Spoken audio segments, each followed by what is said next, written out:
GPT Search, la fonctionnalité tellement attendue de ChatGPT vient de sortir. Elle est disponible partout dans le monde et en France et on va voir ça en détail dans cette vidéo. Il y avait effectivement déjà des fonctionnalités qui permettaient à ChatGPT de faire des recherches sur le web, mais cette fois on a une interface dédiée et on a vraiment des résultats beaucoup plus pertinents. Dans cette vidéo, je vais vous présenter la nouvelle fonctionnalité, vous montrer vraiment les exemples d'utilisation qui sont les plus poussés et on va faire même une petite comparaison avec Perplexity. Restez bien jusqu'au bout car à la fin je vous donnerai un petit plugin qui risquerait de vous intéresser.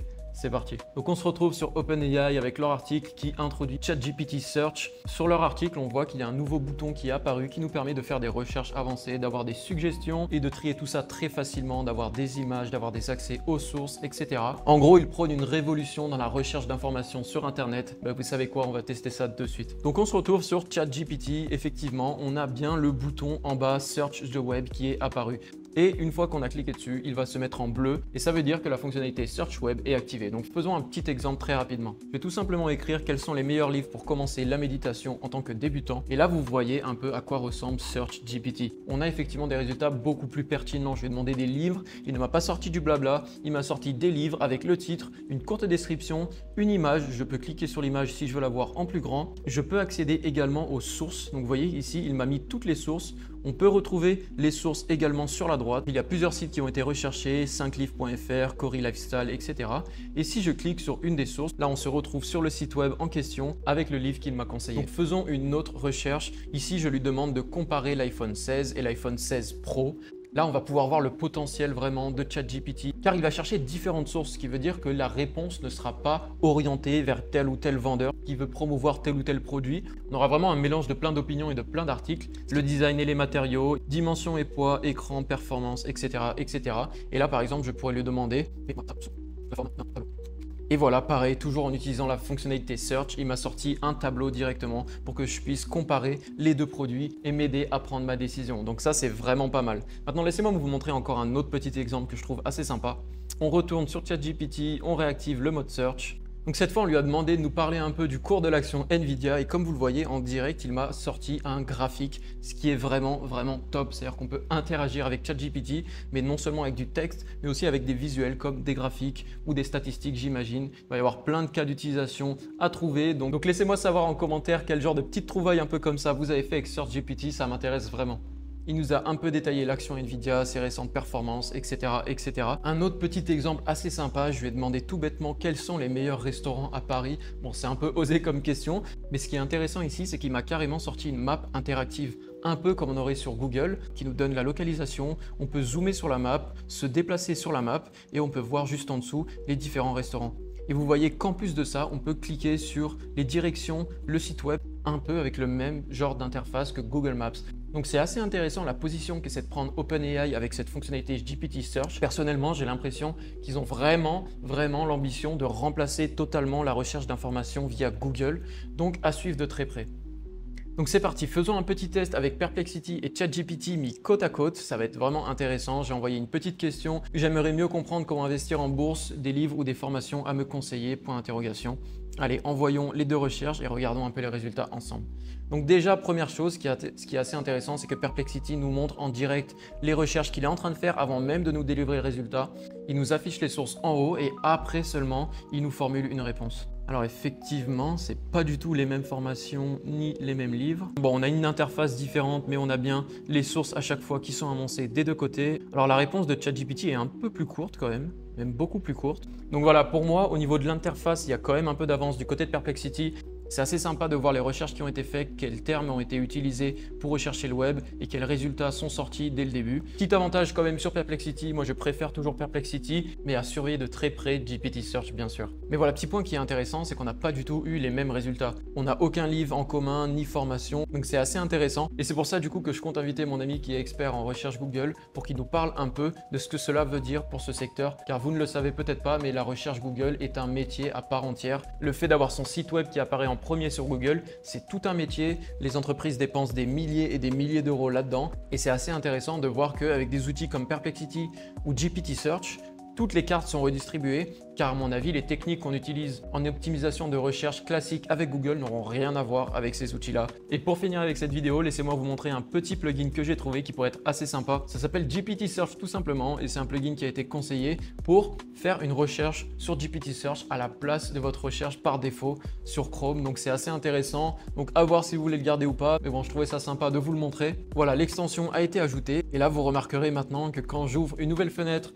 et que je pose une question par exemple exactement la même qu'avant, il va m'envoyer directement sur GPT Search. Donc c'est peut-être un peu poussé pour commencer, ça va vraiment vous bousculer vos habitudes si vous l'utilisez, mais si vous utilisez déjà beaucoup plus ChatGPT que Google, ça peut très bien être un plugin qui va vous faire gagner un maximum de temps. D'ailleurs, laissez-moi savoir en commentaire si vous êtes plutôt à utiliser Google ou plutôt à utiliser ChatGPT. Donc laissez-moi savoir en commentaire quelles sont vos habitudes préférées pour le moment et si ces habitudes vont potentiellement changer avec ce GPT Search.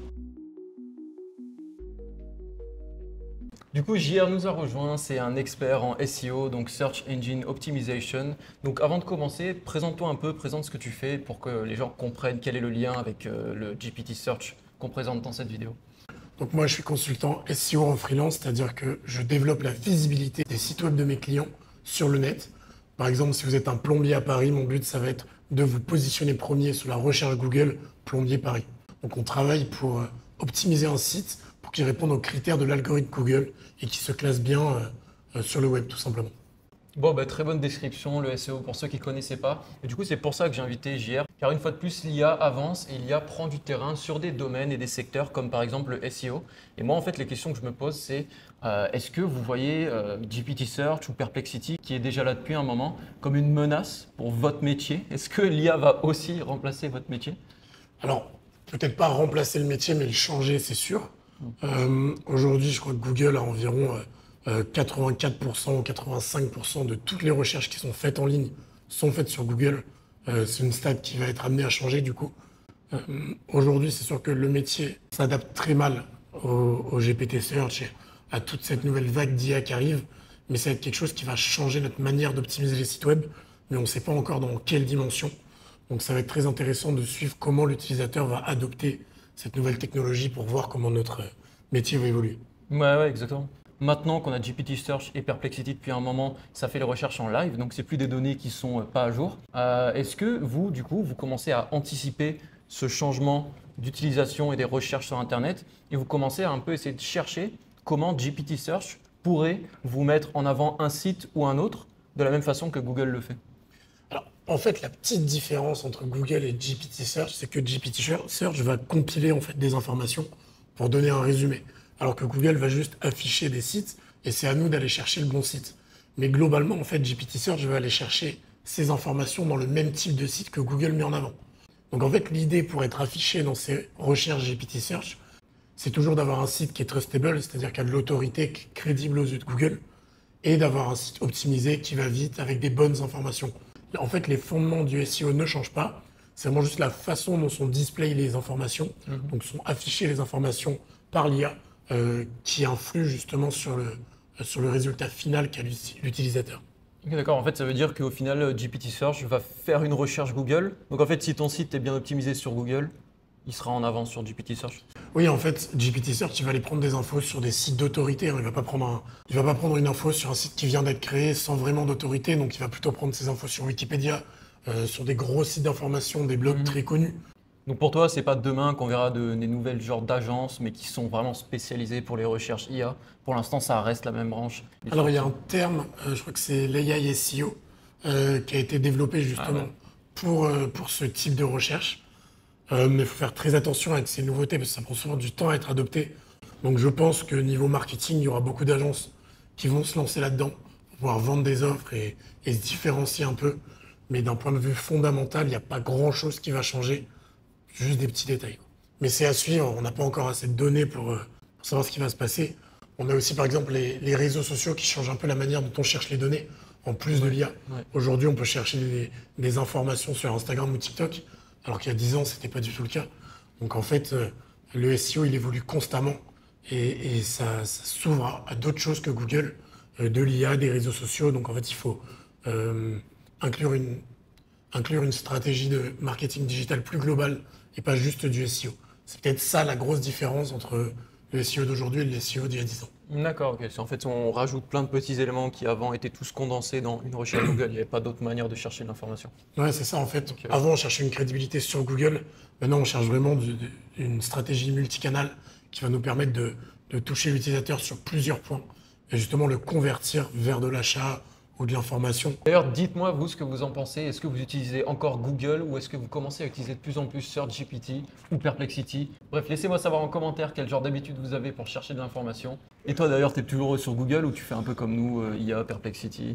Alors Google moi, Search. globalement, quand je cherche de l'information pure, je vais plutôt me tourner vers GPT et lui demander des sources. Donc il va me faire une compilation des informations qu'il a trouvées. Et puis après, moi, je vais aller checker les sources justement pour bien voir qu'on est sur des sources trustables. C'est le petit problème justement de ne pas avoir de site web, c'est qu'on ne peut pas juger la qualité des informations qu'on nous donne.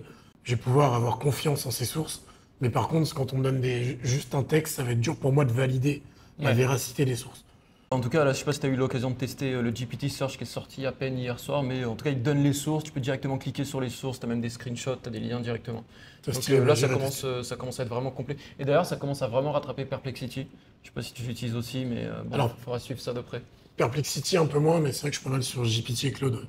Claude, ouais, d'accord. Ok. Bon, ben voilà, en tout cas, merci d'avoir répondu à quelques questions. Je pense que c'est un sujet assez intéressant. Pour moi, c'est vraiment lié tout ce domaine du SEO et moi, je suis ça un peu de près parce que justement, tu travailles là-dedans à 100%. Et moi, je trouve que voilà, c'est intéressant d'un peu débattre et d'un peu essayer de comprendre vers où on se dirige dans ce genre d'industrie avec des arrivées technologiques comme GPT Search très récemment. Donc, merci d'avoir rejoint. Si ça vous intéresse d'en apprendre plus sur le SEO, je vous encourage à aller suivre un peu plus ce que fait JR. Donc, il est vachement présent sur LinkedIn, aussi sur YouTube et Instagram. Bref, je vous mets ça dans la description si ça vous intéresse. En tout cas, merci une fois de plus d'avoir rejoint cette vidéo. Et puis, nous, on se revoit à la prochaine. Ciao! Voilà, c'est déjà la fin de cette vidéo. Je voulais vraiment vous parler de ce GPT Search car on a eu l'annonce depuis longtemps, mais c'est à peine sorti hier. Donc, je me devais de faire une petite vidéo de présentation dessus et vous comparer ça avec Perplexity. Bref, si cette vidéo vous a plu, n'hésitez pas à liker et à vous abonner pour ne pas rater les prochaines. Ça vous prend que quelques secondes et moi, ça m'aide énormément dans mon travail. Donc voilà, merci beaucoup d'avoir suivi jusque-là et on se revoit à la prochaine. Salut!